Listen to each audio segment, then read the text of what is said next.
Bonjour tout le monde et bienvenue dans la deuxième partie du module de formation intitulé Core Tools AIAG et ATF 16949. La partie qui concerne le Statistical Process Control, ou bien ce qu'on appelle encore une fois la maîtrise statistique des procédés. Donc dans cette partie, on va entamer et on va voir tout ce qui est contrôle par échantillonnage. On va entamer les contrôles à la réception et on va voir aussi les contrôles avant expédition. On va voir les plans d'échantillonnage. Qu'est-ce que ça veut dire un plan d'échantillonnage simple? Qu'est-ce que ça veut dire un plan d'échantillonnage double? Comment, avec un exercice d'application.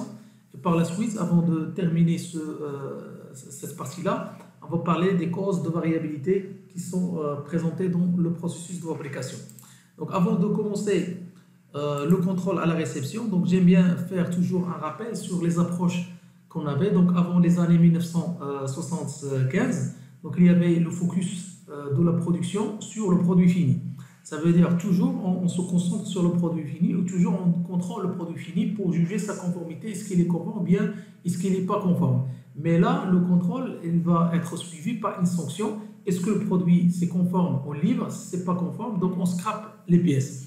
Et par la suite, le langage qu'on adopte ici, c'est unique à pourcentage et on dit par exemple, on a produit 1000 pièces, si on a jeté par exemple 400 pièces, bien on a jeté 300 pièces, on va dire qu'on a un taux de scrap de 30%, 40%, 15%. Donc ça, c'était le seul indicateur qu'on possède pour avoir une idée sur les non-conformités, le nombre de pièces non conformes qu'on a sur le processus de fabrication. Donc cette approche curative, ou bien cette approche qui se base sur la détection, sa stratégie, c'est toujours améliorer la détection des pièces non conformes avant qu'elles soient chez le client. Donc, c'est pour cela qu'on dit que la stratégie, c'est détection. Donc, le client, qu'est-ce qu'il est en train de regarder? Le client, il est en train de regarder le produit à l'époque et en train de juger est-ce que le produit il est conforme ou le produit n'est pas conforme. Donc, le client à l'époque, il s'en fout du processus de fabrication de ces pièces. Donc, il ne fait pas des audits pour faire de l'assurance qualité et s'assurer de la conformité du processus. Il ne demande pas des PPAP, il ne demande pas des validations de processus. Donc lui, ce qu'il demande, c'est un produit conforme. Donc son focus, c'était seulement sur le produit. Donc après les années 1975, donc il y avait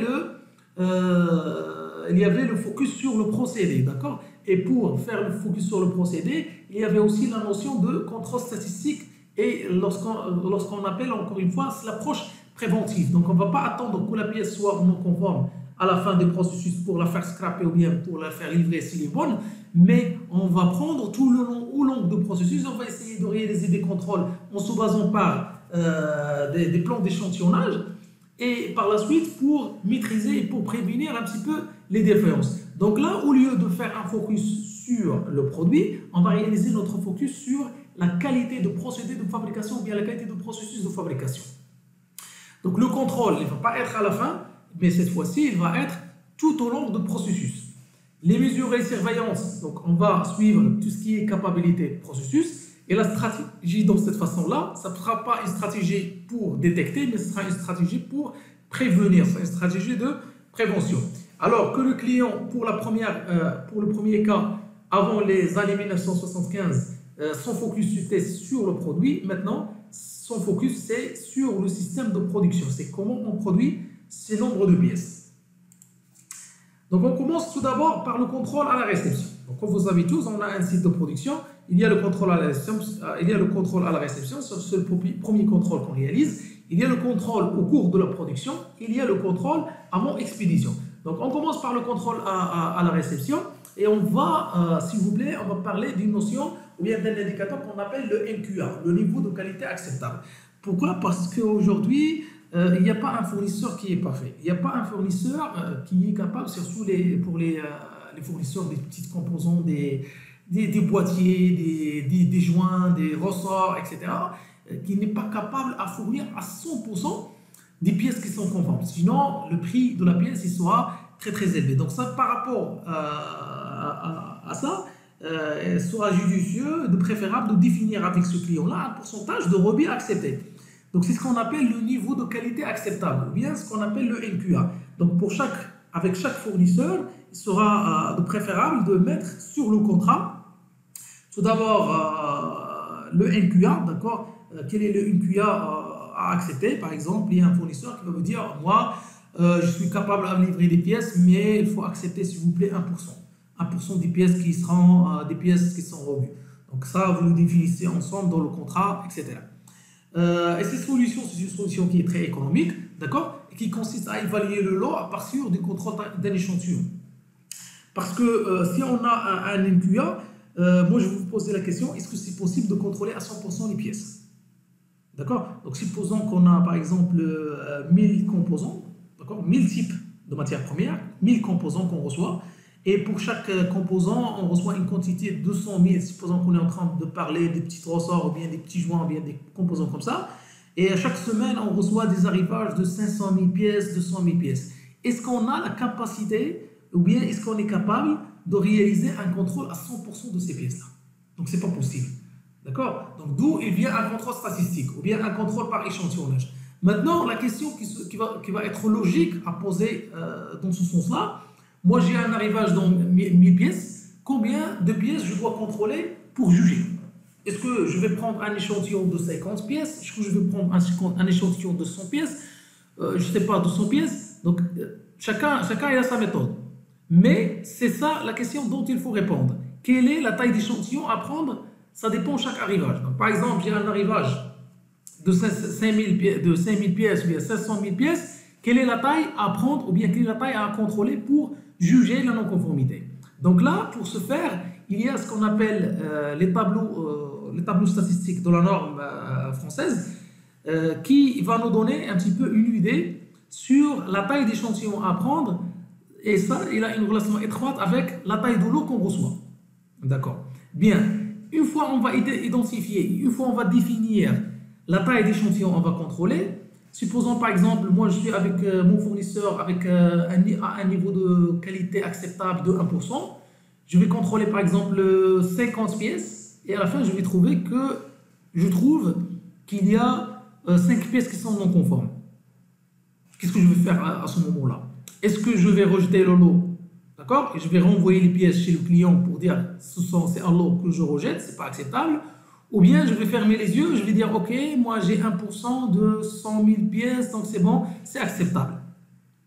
Donc de toute façon, il me faut quelque chose qui est scientifique, sur lequel je dois me baser pour décider. Donc c'est pour cela on a encore une fois les tableaux de la norme française qui vont nous permettre un petit peu de définir à partir de la NQA, le niveau de la qualité acceptable, le critère d'acceptation. Quand est-ce et à quel niveau j'accepte la production, j'accepte les pièces pour passer à la production, et quel est le critère de rejet pour passer à la production. D'accord? Donc par exemple, donc on va prendre cet exemple, on va le travailler ensemble. Donc supposons par exemple qu'on est en train de fabriquer des tissus en soi. Et à la réception, on reçoit par exemple 1000 bobines de fil par semaine. Ok? Donc dans notre contrat avec ce fournisseur, on a un niveau de qualité de 1%. D'accord? Comment on va réaliser ce contrôle? J'ai à la réception 1000 bobines. Bah, la première question, combien de bobines je dois contrôler? Est-ce que je vais contrôler 1000 bobines? Ah, c'est coûteux, c'est pas économique. Donc je dois faire un contrôle par échantillonnage. Alors la question, quelle est la taille d'échantillon à prendre? Est-ce que je vais contrôler 100 pièces? Est-ce que je vais contrôler 150, 200? Non, on ne sait pas. D'accord? La deuxième question, si je contrôle par exemple 100 pièces et je vais trouver X pièces non conformes, quelle est la décision? Ou bien quels sont les critères sur lesquels je dois me baser pour dire ok, j'accepte le lot, je passe à la production, ou bien je rejette et je bloque et je renvoie les pièces chez mon fournisseur. Très bien. Alors, donc pour ce faire, donc il y a les deux normes, il y a la norme NFX 06022 qui va nous donner la réponse à ça. Donc voilà. Donc pour la norme, on a ce tableau-là. On va partir pour l'exemple qu'on a fait tout à l'heure. On a combien? On a dit qu'on a 1000 bobines. D'accord? On a 1000 pièces à la réception, qu'on a reçu à la réception. Donc 1000, elle est là. Donc elle est entre 501 et 1200 pièces. D'accord? Donc on va marquer ici, on va partir pour trouver que le code, ou bien la lettre code, c'est J, et la taille d'échantillon à contrôler, c'est 80. Donc ce n'est pas encore une fois 50, ce n'est pas encore 200. La taille à contrôler selon la norme française, pour 1000 bobines, c'est 80 bobines à contrôler. Est-ce qu'on est bien d'accord? Bien. Maintenant, si on contrôle 80 bobines, quel est le critère d'acceptation? Quand est-ce que je peux dire ça, j'accepte, ou bien je rejette le lot? Tout simplement, je vais passer au deuxième tableau 2A de la norme NF X06022, je vais partir vers le code, d'accord, que j'ai ici, d'accord, le code c'est J, et je vais partir sur le N, la taille d'échantillon que j'ai pris, qui est de 80, et je vais regarder un petit peu le niveau NQA. Donc ici, j'ai un niveau de qualité que je définis avec mon fournisseur de 1%. D'accord, bien. Alors le 1%, donc j'ai le J, le code J, je contrôle 80 pièces, je vais partir vers le 1%. Donc pour le 1%, les critères d'acceptation sont, donc j'accepte si j'ai une pièce, deux pièces non conformes, au-delà de deux pièces, ça veut dire à partir de la troisième pièce, je rejette le lot. À la réception, d'accord, comme conclusion, donc à la réception, j'ai reçu une taille de lot de 1000 pièces, je vais contrôler 80 pièces, le code de la norme c'est J, moi j'ai défini avec mon fournisseur un niveau de qualité acceptable de 1%, cela va me donner un seuil d'acceptation de lot de 2 et un seuil de rejet de 3. Est-ce qu'on est bien d'accord? Je crois que c'est clair. Maintenant, pour le contrôle à l'expédition. Le contrôle à l'expédition, maintenant, on est dans le processus de fabrication. Donc, il sera judicieux de ne pas travailler avec un niveau de qualité qui est très élevé parce que le processus, il est devant nous. Donc, c'est pas bien de dire, voilà, moi, j'accepte d'envoyer à mon client 1% de revenu. Donc, ça, c'est pas logique. D'accord? Donc, du coup, on ne va pas parler MQM, on va parler PPM. Et maintenant, pour avoir un processus capable, normalement, on doit y avoir un PPM de 3.4. D'accord, très bien. Donc, du coup, il y a un contrôle qui est très dessus. La majorité des entreprises, ils font un mur qualité ou bien ils réalisent un contrôle final. Et à partir de ce contrôle final, ils réalisent un contrôle à 100% pour être tranquille, pour ne pas laisser le champ au hasard. Mais parfois, si on est obligé de faire un contrôle statistique, on le fait par des plans d'échantillonnage. C'est la même optique. D'accord? Pour les plans d'échantillonnage, on possède tout simplement deux types de plans d'échantillonnage. On possède les plans d'échantillonnage simples et on possède les plans d'échantillonnage doubles. On commence tout d'abord par les plans d'échantillonnage simples. Donc, un plan d'échantillonnage simple est caractérisé par deux nombres. Donc, L, tout d'abord, la taille d'échantillon qu'on va contrôler, le A, le taux d'acceptation. Donc, si j'ai le nombre des pièces non conformes inférieur à A, donc j'accepte. Si supérieur à A, je refuse. Donc, ça, c'est clair. L'exemple, on a fait tout à l'heure un exemple. Maintenant, le plan d'échantillonnage double. Le plan d'échantillonnage double, c'est un plan d'échantillonnage pour donner plus de chance à ce fournisseur-là. Donc, on le réalise dans le cas où on veut donner plus de chance à ce fournisseur. Donc, du coup, il ne se caractérise pas par un seul nombre, mais il se caractérise par 4 nombres, par le A1, le R1, le A2 et le R2. Ça veut dire, je vais réaliser mon premier prélèvement. OK? Mon critère d'acceptation A1, c'est 1. D'accord? Et mon critère d'acceptation, ça c'est un exemple. D'accord? Et mon critère de rejet, c'est R1, c'est 4. Si je trouve que le nombre des pièces non conformes est inférieur à 1, j'accepte le lot. Donc je vais laisser partir cette matière première à la production. Si je vais trouver par exemple que le nombre des pièces il dépasse les 4, donc je vais rejeter le lot. Donc je ne vais pas faire un deuxième prélèvement. Dans le cas où je vais trouver que le nombre de pièces non conformes il est situé entre le 1 et le 4, je vais lancer un deuxième prélèvement. Dans le deuxième prélèvement, j'ai un seuil d'acceptation de 4. Le 4, attention, et j'ai un taux de rejet qui va devenir simple, qui est de A2, le deuxième critère, plus 1. Donc on ne va pas donner plus de chance. On ne va pas donner plus d'intervalles. Donc c'est juste plus 1. Donc soit on rejette, soit on accepte. Donc en conclusion, on va voir ça ici. Ça c'est la conclusion. D'accord. Donc j'ai un plan d'échantillonnage double. Je vais faire un premier prélèvement. Si je trouve que le nombre K1 c'est le nombre des pièces non conformes. D'accord. Si je trouve le nombre K1 inférieur à A1, donc je vais accepter le lot. Je vais dire que la production elle est conforme, la matière première est conforme, et je vais laisser entrer cette matière première. Si je vais trouver que le K1 il est supérieur à R1, donc je vais rejeter le lot. Je ne vais pas faire un deuxième contrôle échantillonnage. Ça y est, c'est fini là.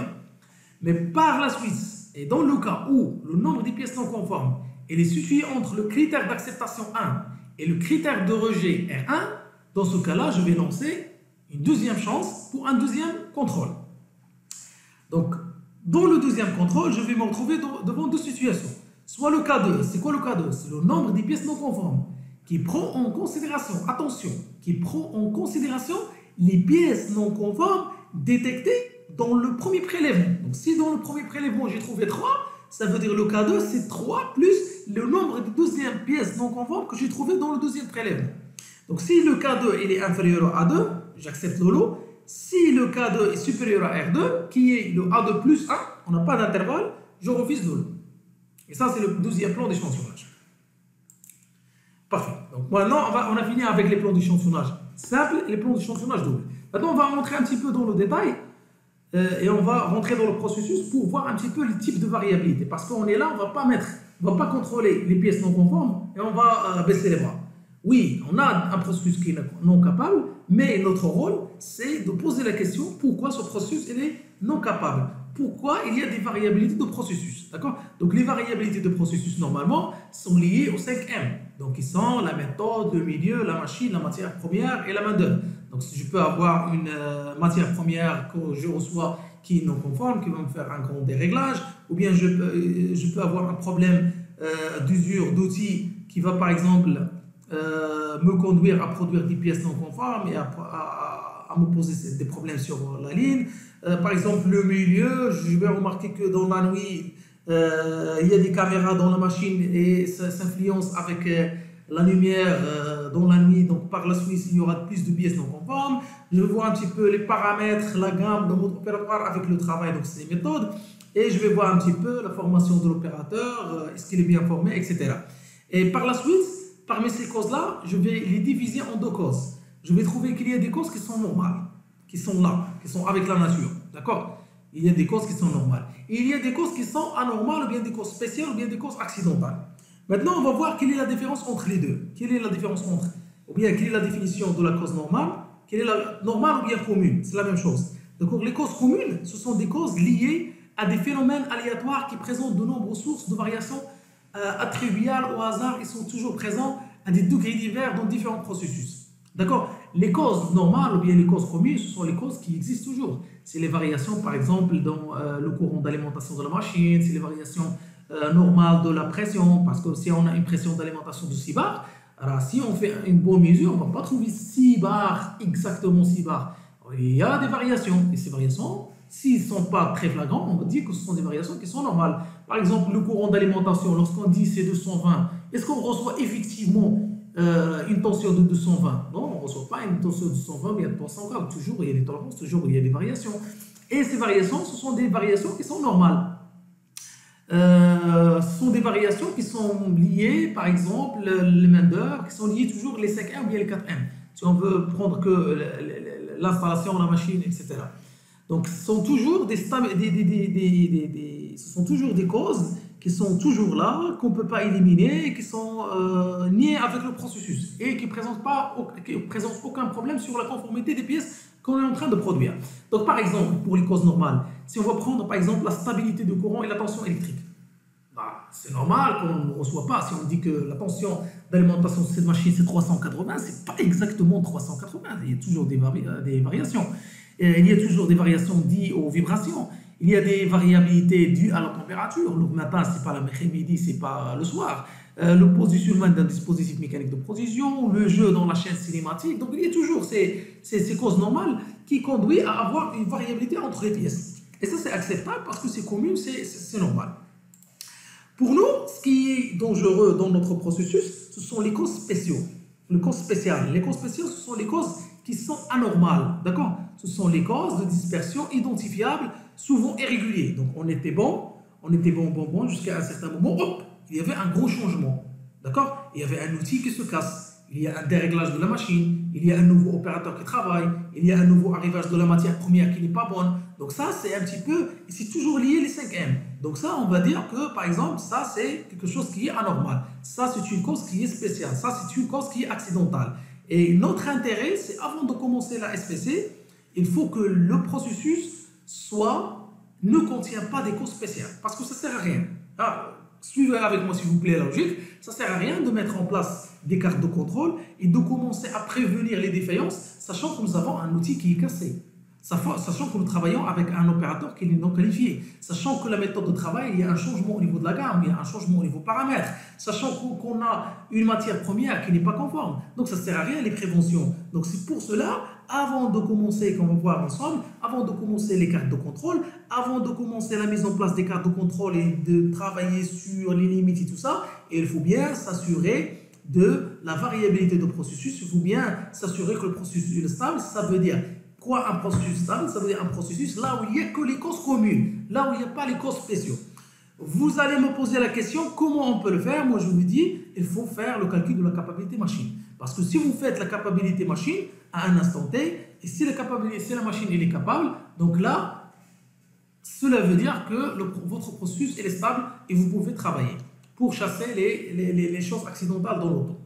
Parce que si vous avez une cause qui n'est pas bonne, donc à ce moment-là, vous pouvez la détecter dans la capacité machine. Vous allez me poser encore une fois la question, parce que vous avez fait une petite recherche, vous allez trouver que la capacité machine CM égale l'intervalle de tolérance sur 6 sigma, et la capacité processus CP égale l'intervalle de tolérance sur 6 sigma. Donc la même formule mathématique. Vous allez me poser la question, monsieur, ça c'est pas normal. Comment vous êtes en train de parler de la capacité machine alors que la capacité machine égale la capacité process? Je vais vous dire que c'est faux. La capacité machine, ce n'est pas la capacité process. C'est vrai que c'est la même formule mathématique, mais il y a une différence entre les deux dans le temps. Okay? Parce que la capacité machine, c'est une capacité court terme et la capacité process, c'est une capacité long terme.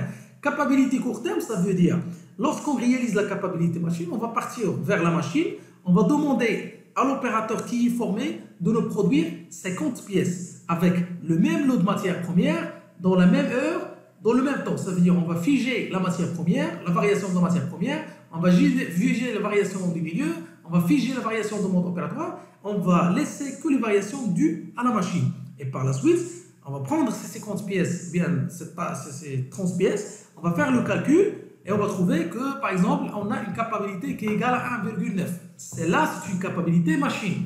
Par contre, pour la capacité processus, c'est une capacité long terme. Ça veut dire, on va prendre le matin 5 pièces, l'après-midi 5 pièces, le lendemain 5 pièces, le lendemain après-midi 5 pièces, 2 semaines, 3 semaines ou bien une semaine 10 pièces. Ça veut dire, et on va englober toutes ces valeurs-là, tous ces datas-là, on va les faire rentrer dans le fichier, on va calculer la capacité. Dans ce cas-là, la capacité, c'est une capacité processus. Pourquoi? Parce qu'il tient en considération la variation du milieu, d'accord? La variation de la matière première. Donc l'opérateur de l'équipe A, ce n'est pas le même opérateur de l'équipe B. Il y a la variation de la matière première. Donc la matière première, le lot avec lequel on a travaillé lundi, ce n'est pas le même lot avec lequel on a travaillé mercredi.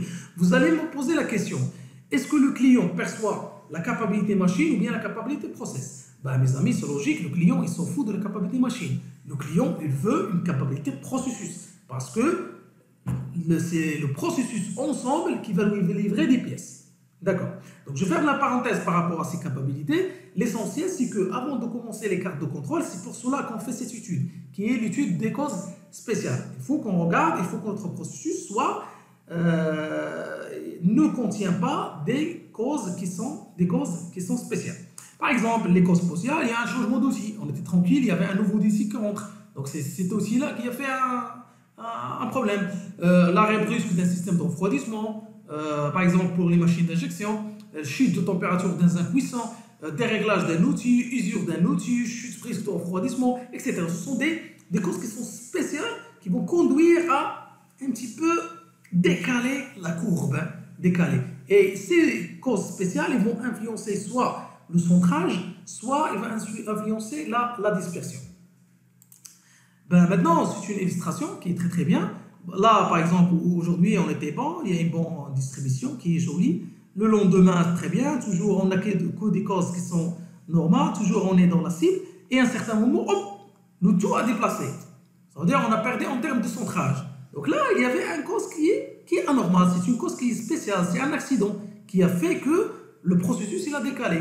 Donc, on a resté un petit peu, hop, il y avait un problème, la courbe, elle s'est allée. Donc, du coup, c'est une cause qui est spéciale. Donc, ces deux causes-là, ils ont causé un problème sur la dispersion ils ont causé un problème sur le centrage. Et c'est les causes qu'on cherche, c'est les causes qui sont spéciales qu'il faut éliminer du processus de fabrication. Donc avant de commencer la mise en place des cartes de contrôle, s'il vous plaît, s'assurez bien que votre processus ne contient que les causes communes. D'accord? Pour les causes communes, vous allez me poser la question comment on peut les détecter. Là, vous pouvez faire simplement via les allures des courbes. Ou bien vous pouvez calculer la capacité de machine. Vous avez une capacité de machine qui n'est pas bonne, donc du coup, le processus présente des causes qui sont spéciales.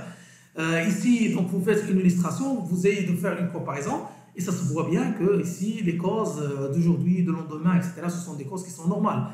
Ici, par exemple, ça se voit, et la conclusion, c'est que le processus, il est instable. Donc, la courbe était comme ça, le lendemain après. Donc, il y a des causes qui sont anormales, qui jouent dans notre processus de fabrication et qui créent des aléas dans notre processus de fabrication. Bien, donc merci beaucoup pour votre attention et on se voit dans le 3e chapitre de ce module de formation, le SPC.